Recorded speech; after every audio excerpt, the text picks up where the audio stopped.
Welcome to Fun and Games Side Quests. Every episode is a different host sharing a video game they love and why they love it. All right, you nerds, you finally made me do it. My name is Jessica. Most people know me as Scoop Jessica online. That is my online handle for social media and my gamer tag, etc. I am here to discuss one of my all-time favorite games, Eternal Darkness, Sanity's Requiem, originally released for the Nintendo GameCube back in 2002, so 20 years ago. Yikes. So first off, a little background about me. When I am not gaming, I am working in the interior design industry. Believe it or not, the pandemic has been terrible in a lot of ways, but one good thing is that I did stumble into a fairly booming industry because nearly everyone in the Midwest has decided to remodel their kitchens over the last 2 to 3 years. I guess because we've all been home more and people are tired of looking at their same old kitchen countertops, and that's mainly what I do is I sell kitchen countertops. I actually met Matt back in, was it 2015? Yeah, 2015 on their honeymoon, no less, with my spouse, Joey, who is a streamer and also did a side quests episode. So go check out Scoop Joey if you haven't. But yeah, we met Matt and Sarah and quickly connected with them both and have been able to keep in touch through the magic of podcasting ever since. I have been admittedly a little shy about contributing to this project due to my, I guess you could call it stage fright, but after the podcast put out a tweet asking about what everyone's favorite GameCube games were, I realized not only did I have an answer, I had an immediate answer. Without thought, I just tweeted Eternal Darkness, full stop. And so I finally decided, what the hell? I want to discuss this game.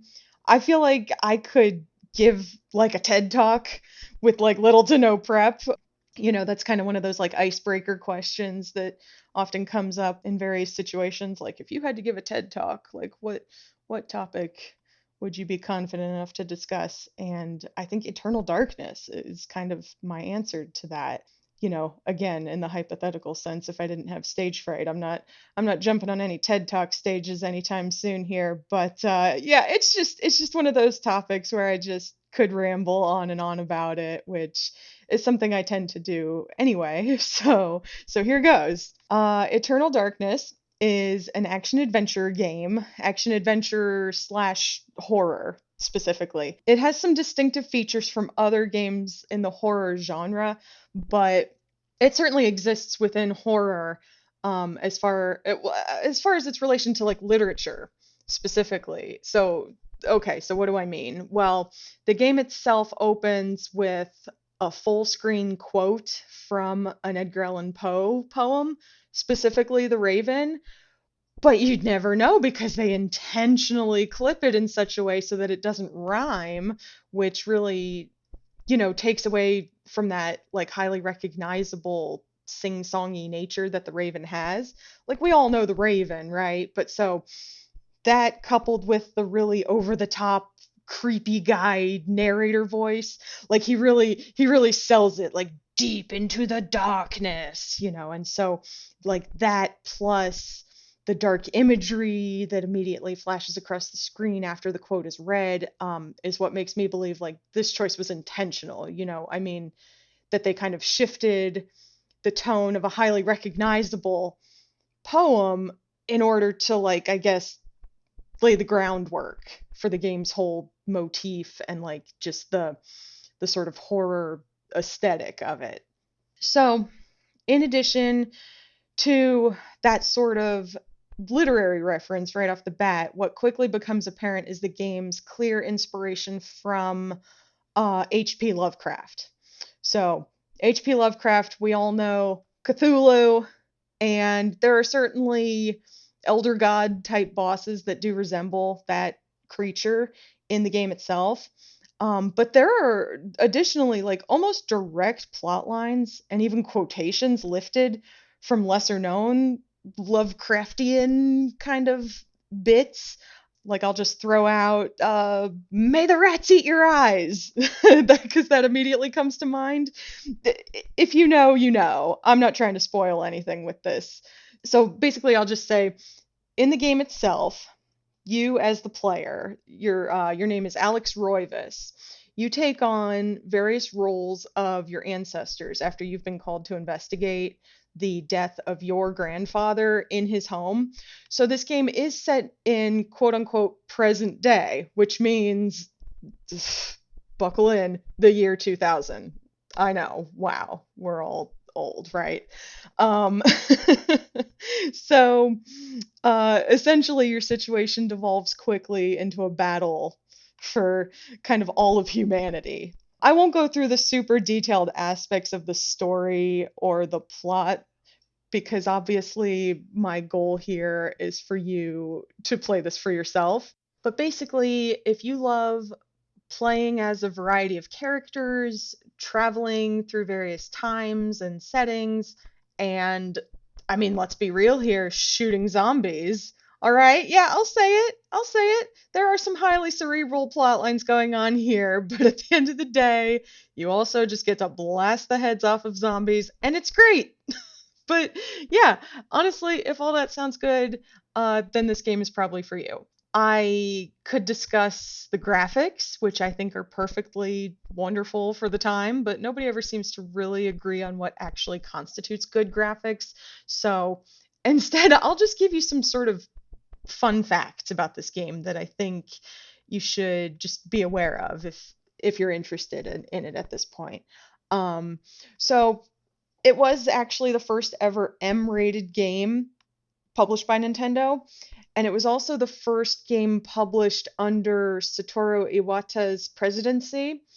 Um, so yeah, during the time Iwata was active president of Nintendo, this was the first game to come out, and it was an M-rated game. So I mean, rest in peace to him, obviously, but all that is just to say that this was clearly a bit of a groundbreaker for the platform as well as the company of Nintendo as a whole. I don't know if it was maybe an intentional, perhaps like dipping a toe in the waters of maybe, shifting Nintendo's kind of perceived, it's the family console, right? So maybe we make a not so family friendly game. I just think it's sort of an interesting part of, the history of the console. So this game was also the first to utilize what are known as sanity effects. So first one. So if you've ever played a game where you, the player, are slowly losing your sanity, and that fact is indicated by like a separate health meter, and then there are like effects on the screen to indicate, that you're losing your mind slowly or that something crazy is happening. This was the first to do that. It really pioneered that idea. And it's a sanity effect because whoever you're playing with will eventually snap out of it, right? And so in this game they scream various variations depending on who you're playing as. There will be a variation of the line like, "Oh, this isn't really happening. This can't be happening. This isn't real." And so yeah, it depends on who you're playing as, but I'm talking things like animations showing bugs crawling across your screen as you play, characters randomly combusting or losing body parts, the game itself acting like it's shutting down or erasing your save file, your TV volume raising or lowering to mute. And then, okay, so most importantly, the game, quote unquote, ending and promising to quote unquote continue in a sequel game that is quote unquote coming soon and then shutting down. And then so like I said, these are sanity effects. You as the character are losing your mind, you're going crazy, and you have to regain your sanity through various means, but what's fun is to not utilize those means and to just go crazy. And it's actually possible because it's a separate, it's not associated with your health. So you have like your health meter, and then you have like your magic power, and then you have your sanity. And so you can just let that sanity get down to 0 if you want. Now eventually your health will be impacted by it, but I liked to play with it pretty low, and just try to keep my health as high as possible so I could just keep going, because it was fun to see what those effects were. But so the reason I emphasized the one with the game ending is because, first of all, it's such a good get. It's just one of those, like, oh, they got me. And I respect it. It's kind of that when it's like, when somebody pulls off like a really good practical joke and you're just like, oh, you got me. Like, that was so good, man.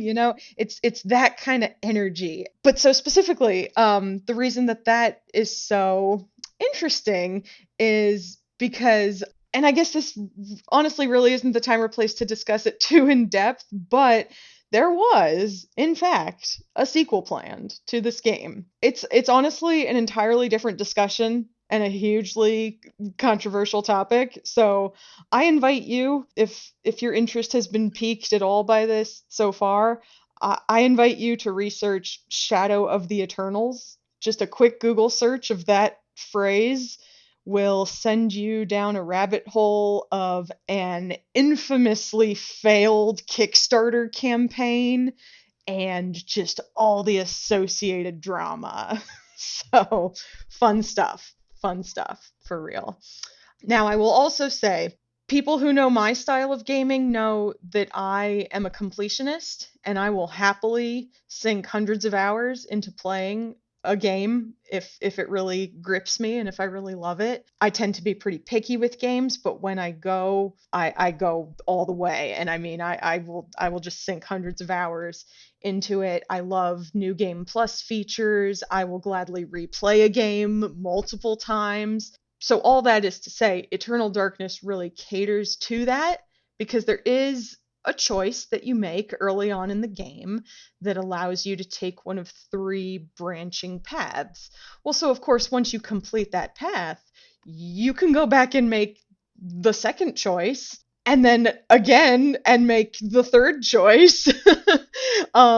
Each choice creates a unique gameplay experience, and of course, then if you complete all 3, you do get the good ending, or I guess let's call it a different and more complete ending.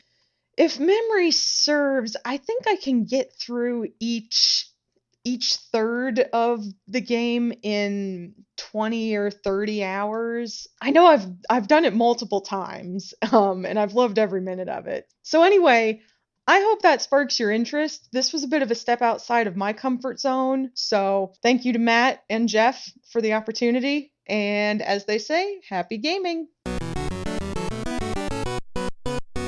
Hey, Nerf herders. You sure you want to go with that? Hey, everyone? There we go. More inviting. Have you ever had a movie that you really wanted to love, but something holds you back? Or one that you did love in spite of a flaw? Well, I'm Case Aiken. And I'm Sam Alisea. And on Another Pass, we sit down with cool guests to look at movies that we find fascinating. But flawed. And we try to imagine what could have been done when they were made to give them that little push. We're not experts. We just believe in criticism. Constructive criticism. Sure. So come take another pass at some movies with us. And every now and then, we can celebrate movies that did it on their own, too. You can find us at certainpov.com or wherever you get your podcasts. Pass it on. CPOV. certainpov.com.